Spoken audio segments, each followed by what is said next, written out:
Yo, what is good, YouTube, and welcome back to another JC2K video. In today's video, we are going to be ranking the top 10 best non-gambling shooting guards here in NBA 2K24 MyTEAM right now. So these are guys that are not only attainable through packs, basically. Guys that you can afford or can attain without having to spend any money gambling on packs. Before we hop into the video, if you haven't already, make sure you hit that subscribe button. Help me push towards the 25,000 subscriber mark on the channel. I upload every single day. Tons of daily, consistent MyTEAM content. Would really appreciate it if y'all do subscribe. Without further ado, let's hop right into the list. Starting off at number 10, gonna go with Paul George. PG is still a 6'8 shooting guard with really good defense, elite level stats and badges in a lot of areas. He just animation wise is probably not quite as complete.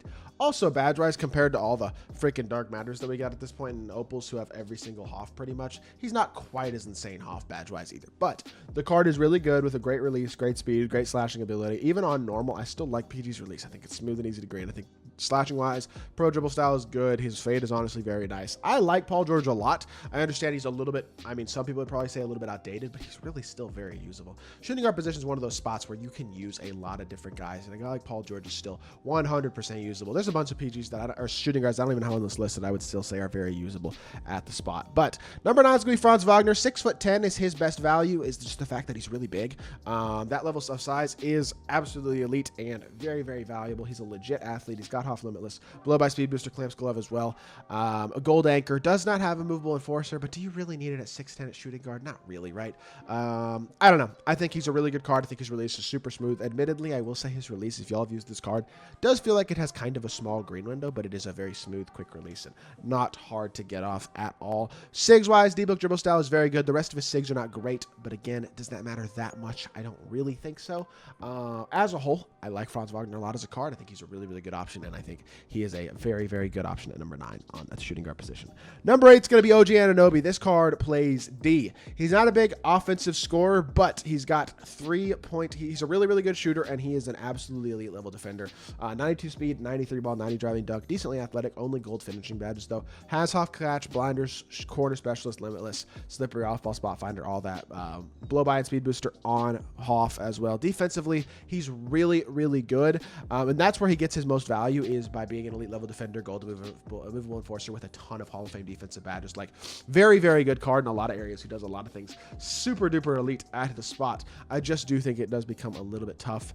When you're not an elite level shot creator nor an elite level slasher, which I mean, he is a good slasher, 90 driving dunk and gold finishing badges. It's not like he's not going to dunk the ball at a consistent level or anything like that, but he may not be the most elite and consistent shot creator, nor the best slasher in the world, and that does hold him back a little bit at a pretty stacked position. So that's why he's down at number 8. Number 7 is going to be Andrew Wiggins. Wiggins is honestly kind of lacking in shot creation as well. I'd say that's the main area this card struggles. He's super athletic. He's 6'7", has a lot of size at shooting guard, really does a lot of things well in the court as well. It's just, he doesn't actually shot create that well. I don't really think so. Now, completion-wise, badge-wise, he's really good, especially outside of the playmaking badges. Everything else is super complete, bunch of good Hoffs. He's a legitimately very good defender as well. Big fan of Wiggins as an overall card. I will say the no immovable enforcer, again, does kind of get on my nerves, especially when he's not the best shot creator and he's supposed to be more of a defensive card. Would have really liked to see that on at least gold, but he is 6'7". He's really athletic, and he's still a pretty darn good defender with good speed, good shooting. D-book dribble style is good, but the rest of his sigs I don't think are all that great. I don't think he moves that well at the shooting guard position. Pro 2 fade is super nice, I will say, and his release is pretty good, but no movable enforcer kind of annoys me. I don't know.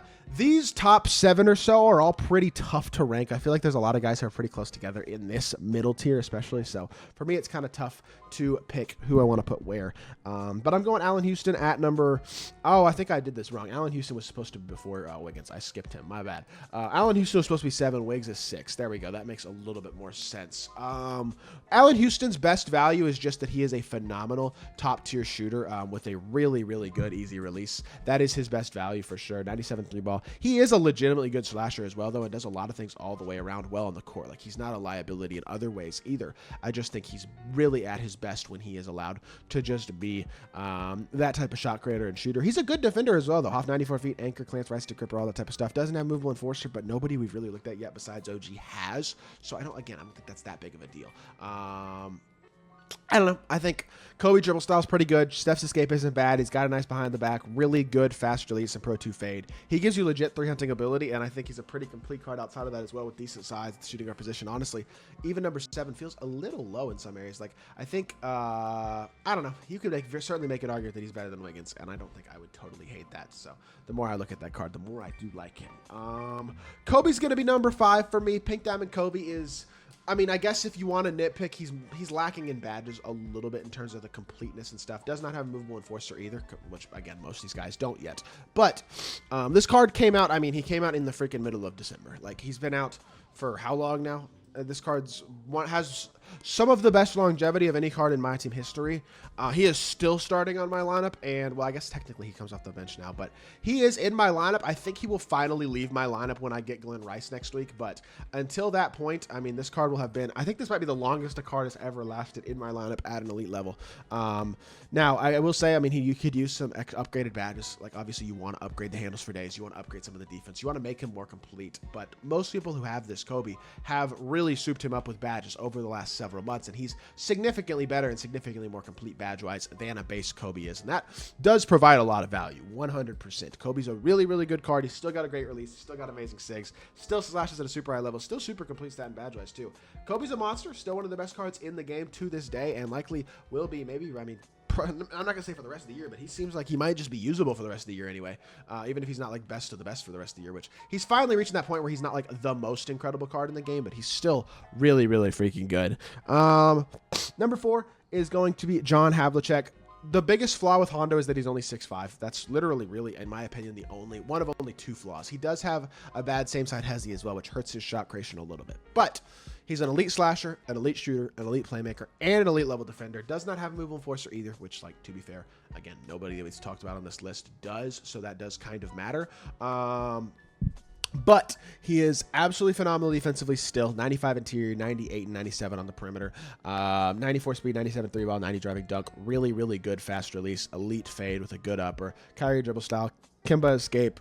Jamal Murray behind the back. Literally, the one thing he has that he should not have is that Luka Doncic movement hezzy. That does certainly take away from his shot creation abilities. But still, I think with an elite fade, elite sigs, outside of that, and elite level stats and badges in pretty much every single area, he's still one of the very best non-gambling shooting guards in my team. Number 3 is going to be Grant Hill, 6'8". I understand to get this Grant Hill card, there's a good chance you're going to have to spend a lot of money because I think he's like 1,800 cards as the player reward. But he's got really, really great finishing ability, really great playmaking, honestly, defense and shooting as well. Still does not have a movable enforcer, but he's 6'8", a shooting guard with a 6'11" wingspan, so he's got elite level size, has a good release on very quick as well as Kyrie dribble style, Kimba escape, all that type of stuff. Like, a lot to like in a lot of areas for sure. Good same side hezzy, Pro 2 fade, everything like that. I mean, pretty much outside of the no movable enforcer, and I guess you could kind of critique the release, even on very quick, I would say it's maybe not the fastest, but outside of that, I mean, he pretty much does everything you could possibly ask for at the shooting guard position at a really high level. So if he had a movable enforcer, that'd be nice, but overall, he's a really, really good card who has a lot of longevity because he's been out for a while and still very, very good at the shooting guard position. Just not a very common card because most people don't really have him, but he is still very, very good. Number 2 is Andre Iguodala, and I'm going to explain why I think this card deserves to be on this list. The thing is, Iggy is a non-gambling card. At level 37 in this season, you get a wheel spin and a opal option pack, and Iggy is one of the options in there. And I think he's the best option in there. So to me, I think it's totally reasonable to include him, considering you can totally get him without spending any money, without gambling on the card. So there is a guaranteed way to get him this season. He's not RNG at all. The RNG rewards I don't like to put on here, but a guaranteed card like this Iggy, I think he can be deserving of a non-gambling spot because you can get him without gambling. And honestly, this Iggy card he's basically Ron Artest with a slightly worse release, in my opinion. He's got super solid sigs. He's got an amazing Pro 2 fade with a super easy release. Amazing defense with really pretty much everything you could possibly ask for, even Hoffa movable, which is huge. I mean, most of the guys we're talking about haven't even had that badge on this list, and he's got it on Hall of Fame, which is huge. Really elevates him defensively, but then still amazing offensively. Has that Kimba escape, has that Harden behind the back, has that MJ dribble style. Really good all-around sigs. Pro 2 fade. One of the best Pro 2 fades in the game as well. Just a really, really easy to green, consistent Pro 2 fade. Iggy's upper mesh as well with that Pro 2. So I like Iggy a ton. I think he's really, really good. Honestly, when I first got him, because I got him when I locked in the Nebula set, and I was a little bit disappointed at that time about Iggy, but I am not disappointed about pulling him anymore. He is an absolutely phenomenal card.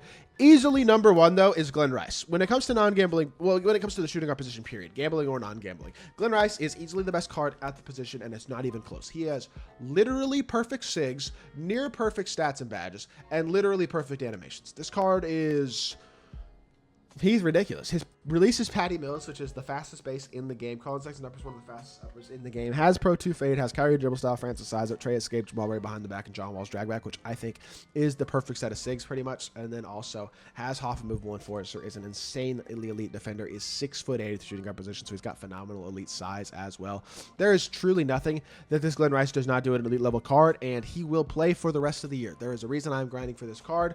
I will be getting him within the next week and a half or so, and by the time I get him, or once I get him, he will be in my lineup for the rest of the year. That is how good Glenn Rice truly is. So, with that being said, that is going to do it for this video. This is my list of the top 10 non-gambling shooting guards on my team right now. Let me know what y'all think of my list in the comment section down below. If there's anything you would change, feel free to let me know as well. And if you did enjoy the video, make sure you hit that like button, leave a comment, and subscribe. I'll be back with more 2K content very, very soon, and I appreciate y'all. Peace!